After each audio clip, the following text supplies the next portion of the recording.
कल हमने देवी भागवत महापुराण के लक्षणों को जाना, देवी के महात्म्य को जाना, क्यों देवी की आराधना की जाती है।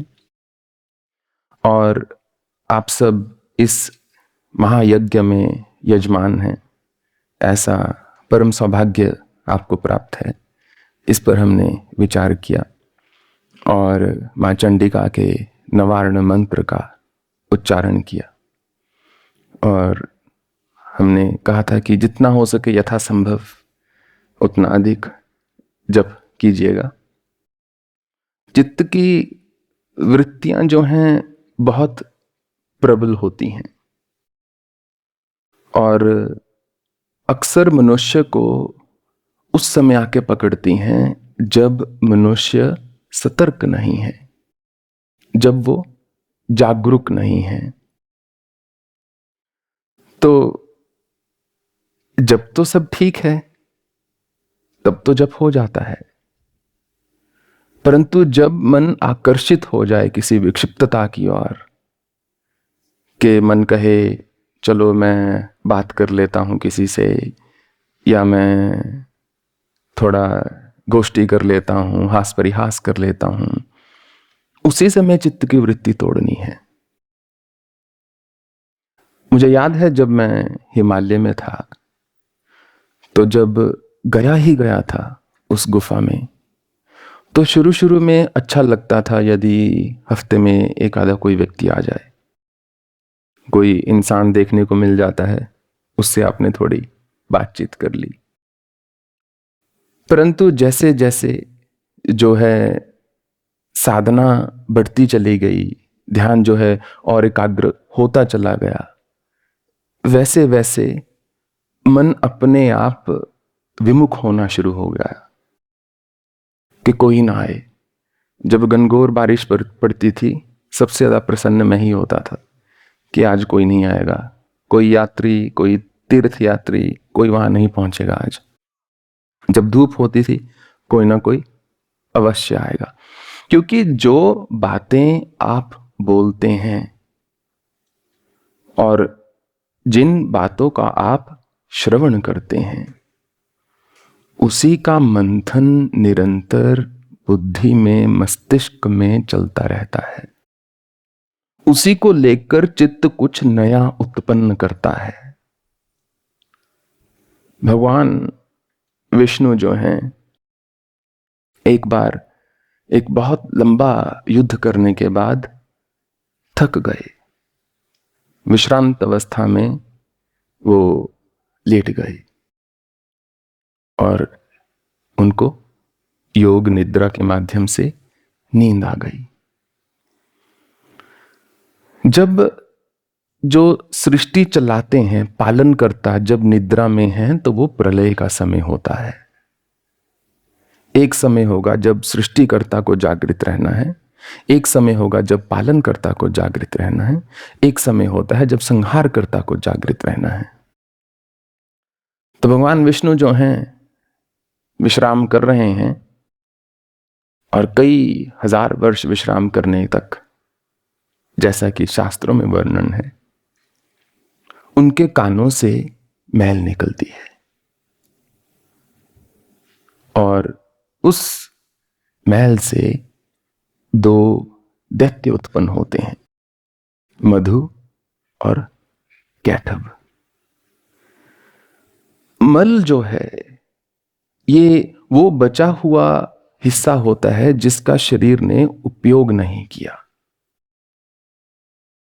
यदि सात्विक चीज है तो उसी वैसे ही मैल से मां पार्वती ने भगवान गणेश को उत्पन्न कर दिया। जो मैल विश्रांति में है, क्योंकि वो उस पर आधारित है जो किया जब जागृत थे, उससे दैत्य उत्पन्न होते हैं। मधु कैटभ जो है उत्पन्न हो जाते हैं और इतना बड़ा क्षीर सागर, उस समय पृथ्वी जो है पूर्णतः जल में डूबी हुई थी। जब पृथ्वी के डूबने की बात करते हैं, उससे पृथ्वी ग्रह की बात नहीं हो रही है, जो सूखा समतल मैदान था पृथ्वी का, और वो जैसे ही जल से बाहर अपना सर निकालते हैं तो देखते हैं कि आकाश में एक ध्वनि हो रही है। वो ध्वनि थी वाघ बीज की। वाघ बीज अर्थात जो हमने जिसका कल श्रवण किया और उच्चारण किया, एंग।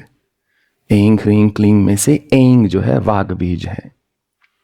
तो उस ध्वनि को सुनकर उनको लगता है शायद यही हमारे लिए निर्देश है। तो वो अंधाधुंध जो है उसका जप शुरू कर देते हैं, एंग एंग एंग। ऐसा कहा जाता है कि एंग मंत्र के जप से मनुष्य को वाक सिद्धि प्राप्त होती है, मां सरस्वती की परम कृपा होती है। मैंने अपने जीवन में एक ही अनुष्ठान किया है आज तक इस वाघ बीज का, जिसमें कि 32 लाख मंत्र का जप करना था। क्योंकि एकाक्षरी है इसलिए 32 लाख करने में अधिक समय नहीं लगता। जितने भी मैंने साधनाएं की हैं मुझे सबका फल मिला है। ऐसा क्यों है मैं शायद नहीं जानता, पर आज तक ऐसी कोई साधना नहीं जिस पर मैं इशारा करके बोल सकूं कि इस साधना का फल मुझे नहीं प्राप्त हुआ। क्योंकि साधना कभी विफल नहीं होती, साधना अवश्य कहीं ना कहीं जाकर फलीभूत होती है। तो एंग का उच्चारण जो है मधु कैटब ने आरंभ कर दिया। कुछ अंतराल के बाद एक आकाशवाणी हुई कि वरांब हुई, मांगो, क्या मांगते हो। अब आकाशवाणी को देखकर वो सुनकर प्रसन्न हो गए। दोनों भाई थे। उन्होंने कहा कि हमारी कभी मृत्यु ना हो यही मांगते हैं। आकाशवाणी ने कहा ऐसा तो संभव है नहीं, क्योंकि नश्वरता समस्त सृष्टि का नियम है। जिसने भौतिक तत्व को ग्रहण कर लिया उसको एक दिन नष्ट अवश्य होना है, तो ये तो संभव नहीं है। तो बहुत विचार करने के बाद उन्होंने कहा ठीक है, हमको इच्छा मृत्यु का वरदान दे दो फिर, कि हम अपनी इच्छा से ही मरें। यदि हमारी इच्छा ना हो तो हम ना मरें कभी। आकाशवाणी ने कहा तथास्तु। ये दोनों खूब प्रसन्न। अपनी इच्छा से कौन मरना चाहता है? मनुष्य हमेशा मारना चाहता है किसी को, चाहे दुख को, चाहे किसी दूसरे व्यक्ति को, चाहे किसी धर्म को, चाहे किसी संस्था को। तो उन्होंने सोचा अब तो बस हम हमेशा हमेशा के लिए, शाश्वत समय के लिए जीवित रहेंगे, कोई हमें मार ना पाएगा। और सबसे पहले वो जाते हैं सृष्टिकर्ता ब्रह्मा के पास। कहते हैं ब्रह्मा जी आप प्रेम से उठ जाइए, ये स्थान को जरा रिक्त कर दीजिए, हमको अपने ढंग से सृष्टि का निर्माण करना है। अब थोड़ा सा ये देव संस्कृति और ये सब हमको ज्यादा पसंद है नहीं। पृथ्वी को थोड़ा ऊपर उठाएंगे, यहां पर भी प्रजनन हो पाए, और आपकी जगह हमने लेनी है अभी। अब ब्रह्मा जी सोचे कि इन दो बलशाली दैत्यों से मैं कैसे लड़ूंगा, और वो उस समय तो उठ जाते हैं, क्योंकि मरना किसी को पसंद नहीं। उठ के वो कहते हैं कि मैं भगवान विष्णु के पास जाकर प्रार्थना करता हूं, उसी से कुछ होगा। अब भगवान विष्णु के पास प्रार्थना करना ब्रह्मा जी के लिए कोई नई बात नहीं थी। पहले भी उन्होंने अपनी बुद्धिमता से कहा जाए तो भगवान विष्णु को अपार कष्ट दिया था।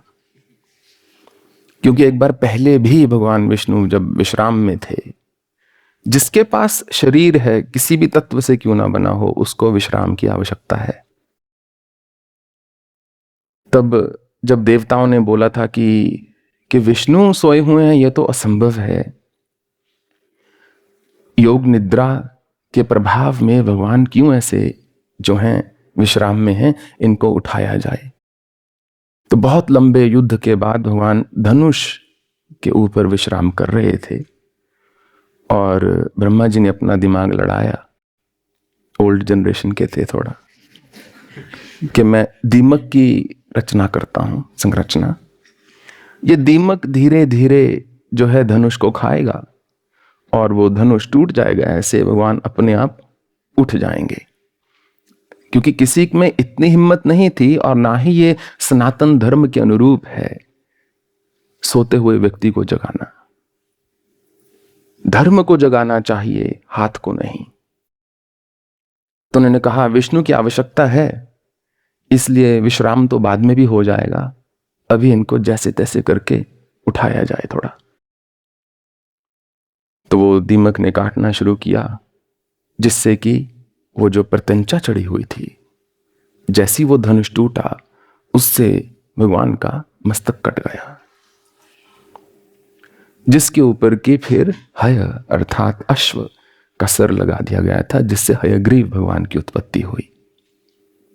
यह कहानी बताने का एक कारण है जिस पर अभी आऊंगा, क्योंकि हयग्रीव भगवान ने ही सब देवी शास्त्रों का प्राकट्य किया और देवी के सारे रहस्य उसी में छुपे हुए हैं, विशेषतः साधनात्मक रहस्य। तो अभी ब्रह्मा जी को दोबारा आवश्यकता पड़ गई। उन्होंने कहा चलता हूं विष्णु जी के पास। और बाकी जो देवी देवता थे वो पहले ही छुपे हुए थे, क्योंकि मधुकैटभ का जोर बहुत बलशाली हो चुके थे, दुर्धर्ष योद्धा थे। और उन्होंने विष्णु भगवान के पास जाकर स्तुति की कि प्रभु उठ जाइए, शायद कहा होगा जागो मोहन प्यारे, पर भगवान तो विश्रांति में थे। जो अपनी इच्छा से उत्पन्न होते हैं और अपनी इच्छा से जाते हैं, वो अपनी ही इच्छा से सोते हैं और अपनी इच्छा से जागते हैं। तो ब्रह्मा जी ने सोचा कि मैं इनके भीतर जो विराजमान है योग निद्रा, उसकी स्तुति करता हूं। विष्णु भगवान की स्तुति की बजाय मैं उनकी स्तुति करता हूं, उनको बोलता हूं कृपया इनको छोड़ दीजिए कुछ समय के लिए। तो उन्होंने योग निद्रा की स्तुति की। जो श्री विष्णु हैं वो जाग जाते हैं और ब्रह्मा जी बोलते हैं कि मुझे बचा लीजिए, मेरी कुर्सी जो है जा रही है, आप इनके साथ थोड़ा युद्ध कर लीजिए, मधुकैटभ के साथ। भगवान ने कहा ठीक है। अब मधुकैटभ के साथ भगवान जो है युद्ध आरंभ करते हैं। शास्त्रोक्त वर्णन है कि 5000 वर्ष तक वो युद्ध चलता है, परंतु जो दोनों दैत्य हैं मरते नहीं। अब भगवान थोड़ा विस्मित हो जाते हैं और देवी भागवत में एक बड़ा सुंदर श्लोक आता है।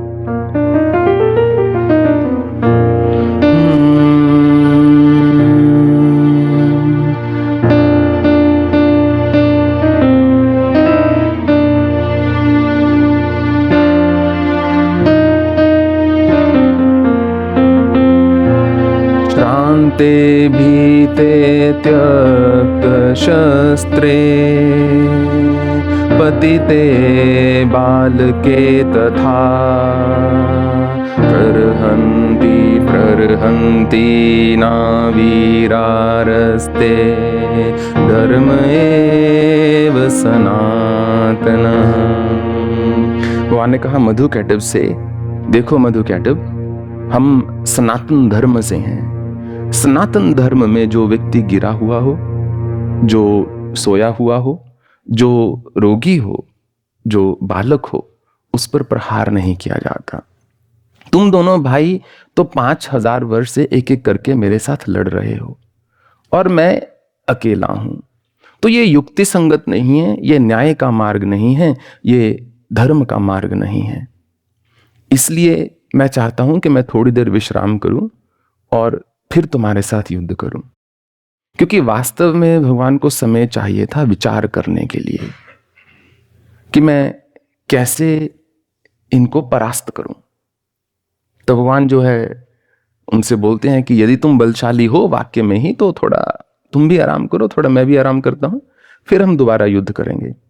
तो उन्होंने कहा कि ठीक है, चलेगा, आप लोग आप अपना विश्राम कीजिए, हम अपना विश्राम करते हैं, और फिर जैसा कहेंगे वैसा युद्ध कर लेंगे।